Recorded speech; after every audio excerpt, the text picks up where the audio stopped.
Hi, welcome back to Mountain Gym Card Collectibles.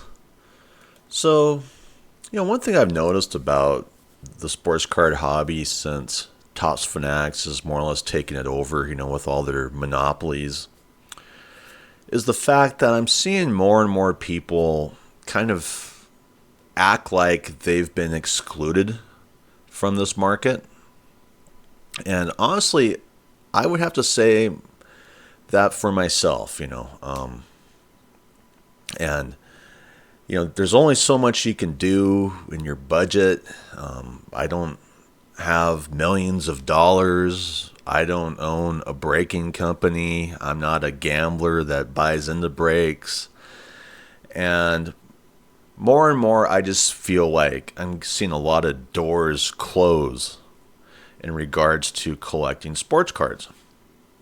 And I just had never imagined that, 10, 15 years ago, that this market would become so greedy, monopolized, and selfish at the end of the day that all it's doing is brooming out a lot of people.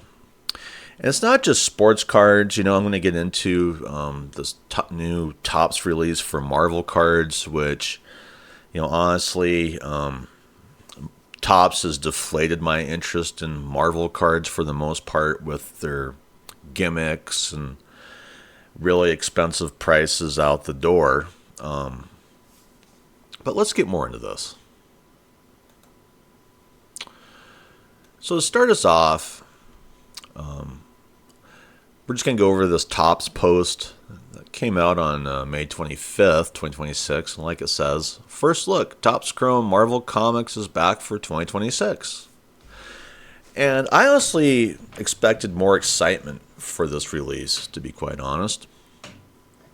But we know how Topps is, and they're Topps direct-to-consumer. So let's just read what people are saying about this. Right here, right at the gate. Most of the people excited about this announcement will never see one at MSRP. Your 2025 Chrome Marvel Comics Hobby Box released at $239.99 and currently trades at $480 to $495 on eBay. By June 2nd, pre-order day, allocation accounts will already have orders locked in at MSRP, while everyone else lines up to chase the secondary. Ultra rare numbering means nothing when the base product is allocated out of reach. Yes.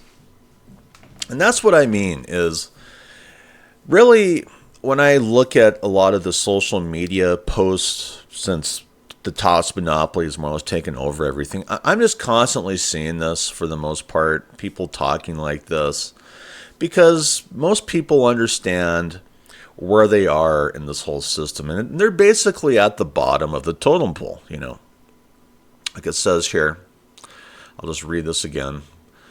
By June 2nd, pre-order day, allocation accounts will already have orders locked in at MSRP. And right there, So if you're one of the favorites, hey, things are going to work out for you. But if you're not and you don't have a lot of money, I just don't know what to say. I know there's a lot of other hobbies to get into, but this hobby to me is just pricing people out right and left by playing favorites all the time. Like it says here, super hot, but your website will likely crash on release date, or 90% of your product will go to predetermined resellers with everyday folks getting nothing. Yeah. See what I mean is everyone's getting used to being excluded in this market. And I'm just like, I wish I could change it. I wish that people would push for more competition, because they're not going to be in this boat, if we have more competition. But so many people in this hobby are betas and they just go with the flow and they end up getting excluded. I wish this would be just a normal and affordable product so that I could collect the whole set without having to take out a second mortgage. Some of us just want to put together a set and not chase all kinds of crap. We also need autographs of comic book characters. Yeah, I mean, and they could do a better job with this stuff too, I have seen people rip open, Topps Marvel products, and it is just underwhelming for the most part. I just feel like they don't really care about what's going on in the world of comics. You know what I mean? It's like, hey, they have the monopoly. It's all about forcing people to buy their crap, and if you don't like it, move on, And more people are beginning to move on. Hoping I'll at least be able to get a single piece of product, yeah. Hope can only go so far in today's market. More stuff you won't be able to buy anywhere except from a scalper at triple the price. Fun, yeah. And people are getting burned out of that too, of the stuff just getting pushed to the secondary market. So some scalper can, price the what out of it. And it's just such a bad look for the hobby all in all. Sick cards. Some people are liking these cards, These cards, those aren't the worst looking Marvel cards I've ever seen. I mean, they look pretty good. But we all know the exclusion of the Topps Fanatics model for average everyday consumers. Average everyday consumers are not meant to partake in this stuff by the way it's been set up. And then what gets me about sports cards, and especially baseball cards, is even the baseball players don't collect baseball cards.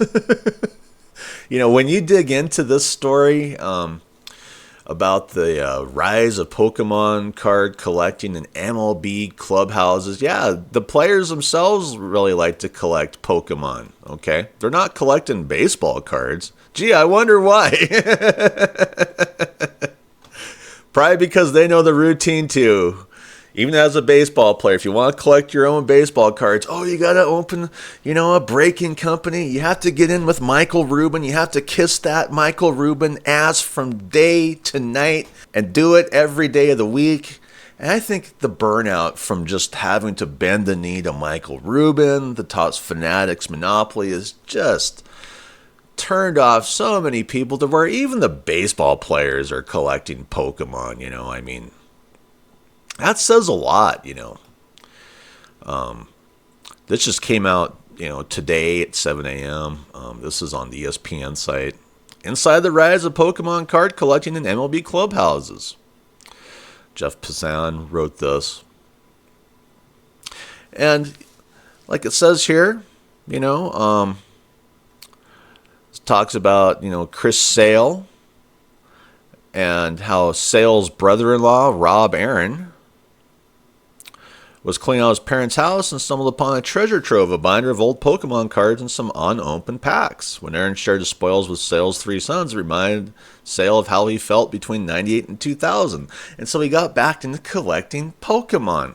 So I think it's funny that even today's athletes, they grew up collecting Pokemon over baseball cards. Jeez. Even in the 90s, But, the 90s kind of started to push into expensive cards. And I talked to a lot of these old timers who started collecting, in the 50s. And a lot of them will bring up the fact that it's these high-end 90s pinnacle cards and other brands that pushed them out of the market because they just couldn't afford to keep buying, the hobby boxes for those sets. And so this article talks about Jacob Misiorowski of the Milwaukee Brewers. And it also gets into Mike Trout and Zach Neto opening Pokemon cards and pulling the coveted Charizard cards. And of course, we get into the Texas Rangers teammates, Jordan Montgomery, Jake Berger, or else Chicago Cubs starter Jamison Tellin, and just others, LA Dodgers reliever Will Klein. These are all big Pokemon fans, And so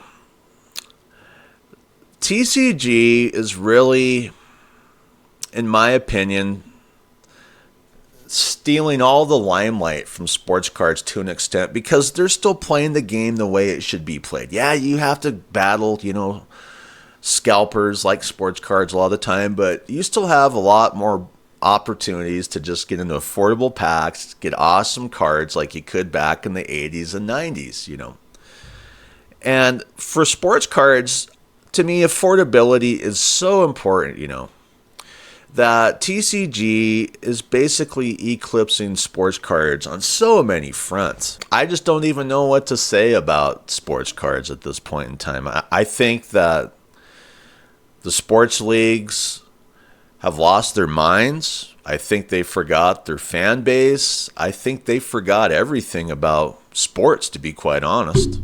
Other than all that they see is money, money, money. But eventually, I feel like the sports card money is going to dry up too, because you're just going to have so many people who've been excluded from the market. They're just going to do other things, It's pretty easy to wake up and do other things. Like even, chase Pokemon cards, it's easy to do. Anyway, I'd like to thank my subscribers. You're the reason I keep doing these episodes. I'd like to thank my viewers as well. If you could subscribe, that would really help out this channel. I know I don't have a lot of subscribers, but I will say this, if I was monetized, if I had a larger subscription base, I would do a lot more episodes, but I'm not monetized. I don't have many subscribers, so I guess you can just get used to what I put out there. YouTube doesn't ever help me out, I mean, if anything, YouTube just kind of brushes me under the rug. So if you could subscribe, I'd really appreciate it.